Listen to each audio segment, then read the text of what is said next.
What it do, ladies and gentlemen? Welcome back to the channel. It is Triple DS. Today's video, we are going to be talking about 5 forgotten NFL icons. When I say icons, I mean 5 guys that had very bright stars at one point in the NFL. By no means are any of these guys one-hit wonders, but for one reason or another have been forgotten in the annals of time. Is that the right word I'm looking for? If this is your sort of content, feel free to drop a like, comment, subscribe, turn notifications on. We're on the road to 1,500 subs, but with that out of the way, let's go ahead and get into it. Now, these 5 NFL players are in no particular order, but I did want to start out with Shawne Merriman. Dubbed Lights Out for his career, he was a freak athlete who struck fear in opposing linemen and QBs alike. To begin his career, he was a Pro Bowler 3 straight seasons and compiled 39.5 sacks in that span. What really put this guy on the radar was his 2006 season. Despite only playing in 12 games, this guy amassed 17 sacks this year. It makes you kind of question if, a certain substance played a part in it, but I digress. I've been natty as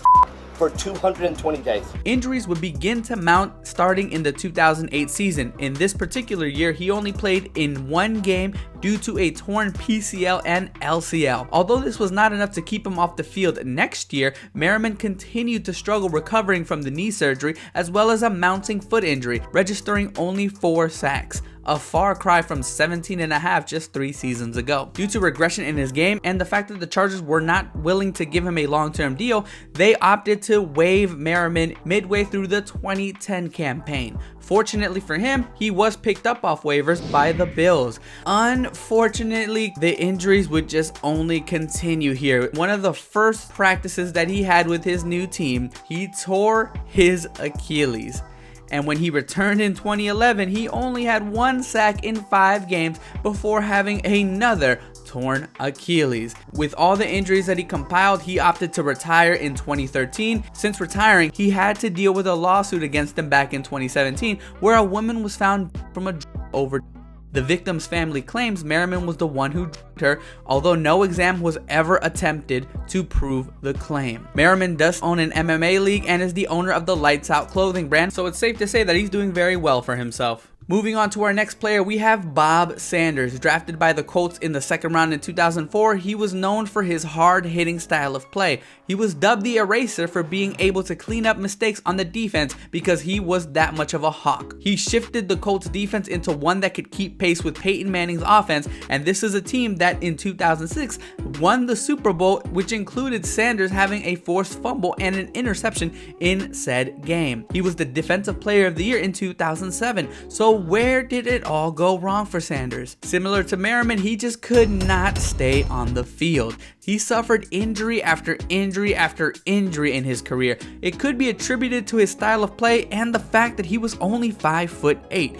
Every year following the 2007 season, he would finish with a season-ending injury. By 2011, when he signed with the Chargers, he was placed on IR just after a few games. To put it into perspective, guys, he only played 50 out of a possible 128 regular season games. Despite that, he was still a 2-time Pro Bowler and 2-time first team All-Pro honors. No matter what you say, he's still a Super Bowl champ and he's a Defensive Player of the Year. When he was on the field, he was clearly a difference maker, to put it mildly. Today, Sanders does live a quiet life. After retiring, he decided to just start a family and currently has 4 children. Next on my icons list, we have Jamal Lewis. The reason I put Lewis on this list is that this guy is very high up there in terms of a lot of statistics. He even has a Super Bowl, but nobody talks about him as one of the greats. And is that fair to him? Well, let's find out. At 245 pounds, Lewis was a bulldozer at running back, but he did not truly break out until 2003, rushing for over 2,000 yards.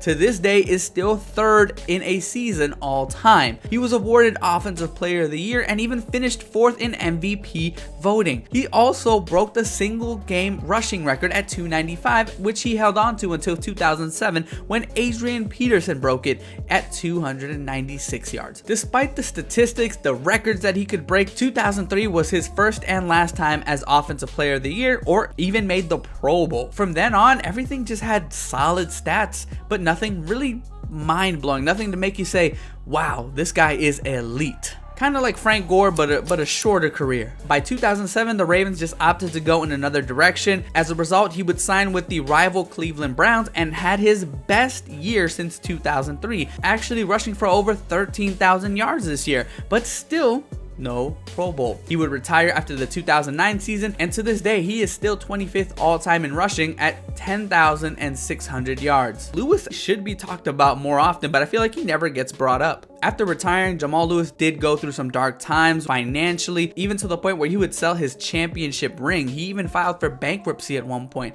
He had a variety of mental health issues and even contemplated at one point. Lewis does attribute it to his time in the game, as he suffers from post-traumatic stress due to the hard-hitting nature of the game. But to end it on a brighter note, as of 2018, he was the president of the Southeast Exhibits. This is a trade show for exhibit booths. So at least he's doing something to kind of get out of those dark times, and I do wish him nothing but the best. For our fourth contestant, we do have to go back a little bit, but this is Randall Cunningham. Cunningham played for 16 seasons, and he was renowned for his passing and running ability. Drafted by Philadelphia in 1985, he really didn't become the starter until the 1987 season.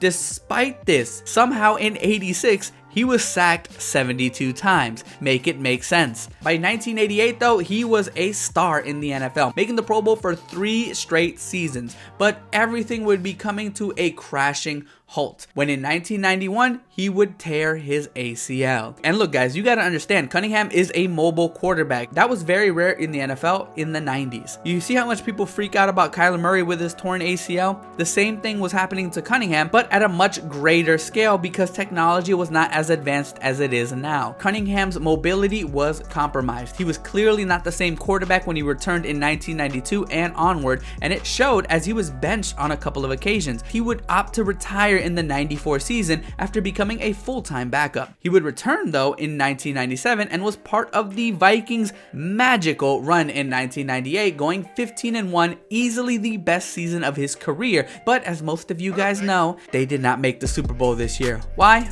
Anderson has missed a field goal. Yeah. You up, Gary. Unfortunately, that was the last bit of gas for the star that was Randall Cunningham. After runs of being a backup in the NFL, Cunningham would retire in 2001. He spent the 2010s coaching a variety of high school teams.